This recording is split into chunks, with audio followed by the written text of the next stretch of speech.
Welcome to news Telugu.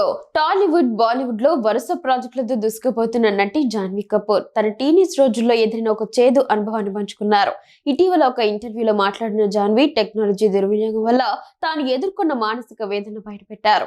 ఇప్పుడు తనపై వచ్చే నెగిటివ్ కామెంట్లను లేదా మార్ఫింగ్ ఫోటోలను పెద్దగా పట్టించుకోనని జాన్వీ స్పష్టం చేశారు.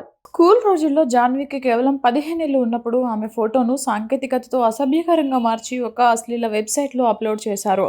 తన స్నేహితురాలు ఆ ఫోటోను చూపించే వరకు తనకు విషయం తెలియదని, అది చూసి ఏం చేయాలో పాలుపోక ఎంతో ఏడ్చానని ఆమె ఎమోషనల్ అయింది. సోషల్ మీడియాలో నైతికత ఉండదని ఆ చిన్న వయసులోనే తనకు అర్థమైందని, భవిష్యత్తులో ఇలాంటివి ఎదుర్కోవడానికి అప్పుడే మానసిక ధైర్యాన్ని పెంచుకున్నానని తెలిపింది. ఇప్పుడు తనపై వచ్చే నెగిటివ్ కామెంట్లను లేదా మార్ఫింగ్ ఫోటోలను పెద్దగా పట్టించుకోనని జాన్వీ స్పష్టం చేసింది. టెక్నాలజీ పెరుగుతున్న కొద్దీ ఇలాంటి సవాళ్లు తప్పవని, వాటిని ధైర్యంగా ఎదుర్కోవడమే మార్గమని ఆమె యువతకు సూచించింది.